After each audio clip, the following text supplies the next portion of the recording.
Hello friends, welcome to my channel. ಒಗ್ಗರಣೆ ಬುತ್ತಿಯನ್ನು ವಿಡಿಯೋನ ಶೇರ್ ಮಾಡ್ತಾ ಇದ್ದೀನಿ. ಮೊದಲು ಒಂದು ಮಿಕ್ಸಿ ಜಾರ್ಗೆ ಒಂದು 2 ಮೆಣಸಿನಕಾಯಿನ ಕಟ್ ಮಾಡ್ಕೊಂಡು ಹಾಕ್ಕೊಳ್ತಾ ಇದ್ದೀನಿ. ನಂತರ ನಾನು ಇದರ ಜೊತೆಗೆ ಸ್ವಲ್ಪ ಕೊತ್ತಂಬರಿ ಸೊಪ್ಪು ಮತ್ತು ಒಂದು 2 ಗಡ್ಡೆ ಬೆಳ್ಳುಳ್ಳಿನ ಬೇಳೆ ಮಾಡಿಕೊಂಡು ಹಾಕ್ಕೊಂಡಿದ್ದೀನಿ. ಸ್ವಲ್ಪ ಹಸಿ ಶುಂಠಿ 1 ಇಂಚಿನಷ್ಟು, 1 ಏಲಕ್ಕಿ, 1 ಸಣ್ಣ ತುಂಡು ಚಕ್ಕೆ, 2 ಲವಂಗ, 3 ಮೆಣಸು. ಇಷ್ಟಾದರೆ ನೋಡಿ ರುಬ್ಕೊಂಡಿದ್ದೀನಿ ತರಿಯಾಗಿ. ಇದರ ಜೊತೆಗೆ ಒಂದು 1/4 ಟೀ ಸ್ಪೂನ್ ಜೀರಿಗೆ, 1 ಚಿಟಿಕೆ ಅರಿಶಿನ ಮತ್ತೊಂದು ಸಲ ರುಬ್ಕೋಬೇಕು. ನೋಡಿ ರುಬ್ಬಿ ಆಗಿದೆ, ತರಿಯಾಗಾದರೂ ಸರಿ, ಪೇಸ್ಟ್ ಆದರೂ ಮಾಡ್ಕೋಬೋದು. ಆದರೆ ನೀರಾಕಿ ಮಾತ್ರ ರುಬ್ಕೋಬಾರ್ದು. ನಾನಿವಾಗ ಒಂದು ಚಾಪರಲ್ಲಿ ಒಂದು 4ರಿಂದ 5 ಈರುಳ್ಳಿನ ಸಣ್ಣದಾಗಿ ಕಟ್ ಮಾಡ್ಕೊಳ್ತಾ ಇದ್ದೀನಿ. ಯಾವ ಸೈಜಲ್ಲಿ ಬೇಕೋ ಆ ಸೈಜಲ್ಲಿ ಕಟ್ ಮಾಡ್ಕೋಬೋದು. ಈ ಚಾಪರ್ ಅಂತೂ ತುಂಬ ಯೂಸ್ ಆಗುತ್ತೆ ನನಗೆ. ಈ ಈರುಳ್ಳಿ ಜೊತೆಗೆ ಕೊತ್ತಂಬರಿ ಸೊಪ್ಪು ಮತ್ತು ಕರಿಬೇವಿನ ಸೊಪ್ಪು ಕೂಡ ಕಟ್ ಮಾಡ್ಕೊಂಡು ಇಟ್ಕೊಂಡಿದ್ದೀನಿ. ಇವಾಗ ಒಗ್ಗರಣೆನ ಹಾಕೋಬೇಕು. ಒಂದು ಬಾಣಲಿಗೆ 1 ಟೇಬಲ್ ಸ್ಪೂನ್ ಎಣ್ಣೆನ ಹಾಕೋಬೇಕು. ಎಣ್ಣೆ ಬಿಸಿ ಆದ ನಂತರ ಸಾಸಿವೆ ಮತ್ತು ಜೀರಿಗೆ ಕೂಡ ಹಾಕ್ಕೊಂಡು ಅದು ಚಟಪಟ ಅಂತ ಸಿಡಿತಿದ್ದಂಗೆ ಕರಿಬೇವಿನ ಸೊಪ್ಪು ಹಾಕ್ಕೊಂಡು ನಂತರ ಈರುಳ್ಳಿನ ಹಾಕ್ಕೊಂಡು ಫ್ರೈ ಮಾಡ್ಕೋಬೇಕು. ಇಲ್ಲಿ ಈರುಳ್ಳಿನ ಜಾಸ್ತಿ ಬೇಯಿಸುವ ಒಂದು ಅವಶ್ಯಕತೆ ಏನಿಲ್ಲ, ಸ್ವಲ್ಪ ಅರ್ಧ ಬೆಂದರೂ ನಡೆಯುತ್ತೆ. ಚೆನ್ನಾಗಿ ಫ್ರೈ ಮಾಡ್ಕೋಬೇಕು. ಜೊತೆಗೆ ಸ್ವಲ್ಪ ಉಪ್ಪು ಕೂಡ ಹಾಕ್ಕೊಂಡು ಮತ್ತೊಂದು ಸಲ ಕೈ ಆಡಿಸ್ಕೊತಾ ಸ್ವಲ್ಪ ಫ್ರೈ ಆಗಬೇಕು.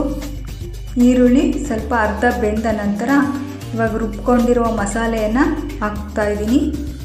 ಈ ಮಸಾಲೆ ಎಲ್ಲ ಸ್ವಲ್ಪ ಫ್ರೈ ಆಗಬೇಕು, ಈರುಳ್ಳಿ ಜೊತೆ ಮಿಕ್ಸ್ ಆಗಬೇಕು. ಶುಂಠಿ, ಬೆಳ್ಳುಳ್ಳಿ ಮತ್ತು ಹಸಿಮೆಣಸಿಕಾಯ್ದು ಹಸಿ ವಾಸನೆ ಎಲ್ಲ ಹೋಗೋ ತನಕ ಸ್ವಲ್ಪ ಫ್ರೈ ಮಾಡ್ಕೋಬೇಕು. ನೋಡಿ ಫ್ರೈ ಆಗ್ತಾಯಿದೆ. ತುಂಬ ಕಡಿಮೆ ಕ್ವಾಂಟಿಟಿಯಲ್ಲಿ ಮಸಾಲೆ ಹಾಕಿರೋದ್ರಿಂದ ತುಂಬ ಚೆನ್ನಾಗಿರುತ್ತೆ ಈ ಬುತ್ತಿಯನ್ನು. ನೋಡಿ ಇವಾಗ ಗ್ಯಾಸ್ ಆಫ್ ಮಾಡಿಕೊಂಡು ತಣ್ಣಗಾಗಲಿಕ್ಕೆ ಬಿಡೋಣ ಒಗ್ಗರಣೆನ. ನಾನಿಲ್ಲಿ ಮೊದಲೇ 1 ಲೋಟ ಅಕ್ಕಿನ ಅನ್ನ ಮಾಡಿಟ್ಕೊಂಡಿದ್ದೀನಿ. ಈ 1 ಲೋಟದ ಅನ್ನಕ್ಕೆ ಈ ಒಗ್ಗರಣೆ ಕರೆಕ್ಟಾಗಿ ಆಗುತ್ತೆ.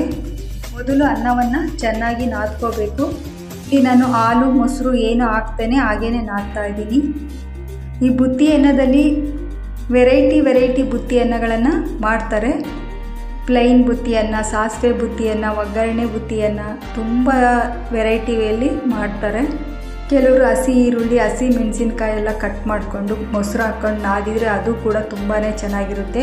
ಅದು ಆ ತಕ್ಷಣ ಮಾಡಿಕೊಂಡು ತಿನ್ಲಿಕ್ಕೆ ಚೆನ್ನಾಗಿರುತ್ತೆ. ನೋಡಿ ಈಗ ಅನ್ನ ಕೂಡ ನಾದಿಯಾಗಿದೆ. ಇದ್ರ ಜೊತೆಗೆ ಮಾಡ್ಕೊಂಡಿರುವ ಒಗ್ಗರಣೆಯನ್ನು ಮಿಕ್ಸ್ ಮಾಡ್ಕೊಳ್ತಾ ಇದ್ದೀನಿ. ಚೆನ್ನಾಗಿ ಮಿಕ್ಸ್ ಮಾಡಿಕೊಂಡು ಇದನ್ನು ಕೂಡ ನಾದ್ಕೋಬೇಕು. ನಾನು ಉಪ್ಪನ್ನು ಮೊದಲೇ ಒಗ್ಗರಣೆ ಕರೆಕ್ಟಾಗಿ ಹಾಕ್ಕೊಂಡಿದ್ದೀನಿ, ಮತ್ತೆ ಹಾಕುವ ಅವಶ್ಯಕತೆ ಇಲ್ಲ. ಇವಾಗ ಚೆನ್ನಾಗೆಲ್ಲ ಮಿಕ್ಸ್ ಮಾಡ್ಕೋಬೇಕು. ಚೆನ್ನಾಗೆಲ್ಲ ಕಲಿಸ್ಕೊಂಡಿರುವ ನಂತರ ಹೆಚ್ಚಿರುವ ಕೊತ್ತಂಬರಿ ಸೊಪ್ಪನ್ನು ಕೂಡ ಮೇಲೆ ಹಾಕಬೇಕು. ಎಲ್ಲಾದರೂ ಹೊರಗಡೆ ಪಿಕ್ನಿಕ್ ಅಥವಾ ಎಲ್ಲಾದರೂ ಹೋದಾಗ ಈ ಥರ ಬುತ್ತಿಯನ್ನು ಮಾಡಿಕೊಂಡು ಹೋದರೆ ಊಟಕ್ಕಂತೂ ತುಂಬಾ ಚೆನ್ನಾಗಿರುತ್ತೆ. ನಿಮಗೆ ಮಸಾಲೆ ಬೇಡ ಅಂದರೆ ಸ್ಕಿಪ್ ಮಾಡ್ಬೋದು. ಬರೀ ಶುಂಠಿ, ಬೆಳ್ಳುಳ್ಳಿ, ಮೆಣಸಿನಕಾಯಿ ಮತ್ತು ಕೊತ್ತಂಬರಿ ಸೊಪ್ಪನ್ನು ಹಾಕ್ಕೊಂಡು ರುಬ್ಕೊಂಡು ಕೂಡ ಮಾಡ್ಕೋಬೋದು. ನೋಡಿ ಕೊತ್ತಂಬರಿ ಸೊಪ್ಪು ಹಾಕ್ಕೊಂಡು ಎಲ್ಲವನ್ನು ಚೆನ್ನಾಗಿ ನಾದ್ಕೊಂಡ ನಂತರ ಸಣ್ಣ ಉಂಡೆಗಳನ್ನಾಗಿ ಮಾಡ್ಕೋಬೇಕು. ನಿಮಗೆ ಯಾವ ಸೈಜಲ್ಲಿ ಬೇಕೋ ಆ ಸೈಜಲ್ಲಿ ಮಾಡ್ಕೊಳ್ಳಿ. ನಾನಿಲ್ಲಿ ಒಂದು ಮೀಡಿಯಮ್ ಸೈಜಲ್ಲಿ ಮಾಡ್ಕೊಳ್ತಾ ಇದ್ದೀನಿ. ನೋಡಿ ಒಂದೊಂದೇ ಉಂಡೆಗಳು ರೆಡಿ ಆಗ್ತಾ ಇದ್ದಾವೆ. ಈ ಬುತ್ತಿ ಅನ್ನಕ್ಕೆ ಒಳ್ಳೆ ಕಾಂಬಿನೇಷನ್ ಅಂದರೆ ಹುಣಸೆ ಹಿಂಡಿ ಅಥವಾ ಹುಣಸೆ ಹಣ್ಣಿನ ಉಪ್ಪಿನಕಾಯಿ. ಇದರ ಜೊತೆಗೆ ಹಸಿ ಮೆಣಸಿನಕಾಯಿ ಚಟ್ನಿ ಕೂಡ ಮಾಡ್ಕೋಬೋದು. ಅದಕ್ಕಿನ್ನೂ ಒಳ್ಳೆ ಕಾಂಬಿನೇಷನ್ ಅಂದರೆ ಹುಣಸೆ ಹಿಂಡಿ. ನಮ್ಮ ಕಡೆ ಇದನ್ನು ಹುಣಸೆ ಹಿಂಡಿ ಅಂತಲೇ ಕರೀತಾರೆ. ನೋಡಿ ಬುತ್ತಿಯನ್ನು ಎಲ್ಲ ರೆಡಿಯಾಗಿದೆ.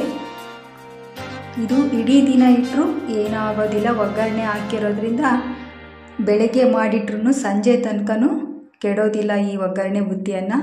ನೋಡಿ ಹುಣಸೆ ಹಣ್ಣಿನ ಉಪ್ಪಿನಕಾಯಿನ ಹಾಕಿ ತೋರಿಸ್ತಾ ಇದ್ದೀನಿ.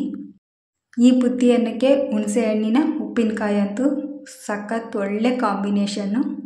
ರೆಡಿಯಾಗಿದೆ ಬುತ್ತಿಯನ್ನು ಮತ್ತು ಹುಣಸೆ ಹಣ್ಣಿನ ಉಪ್ಪಿನಕಾಯಿ.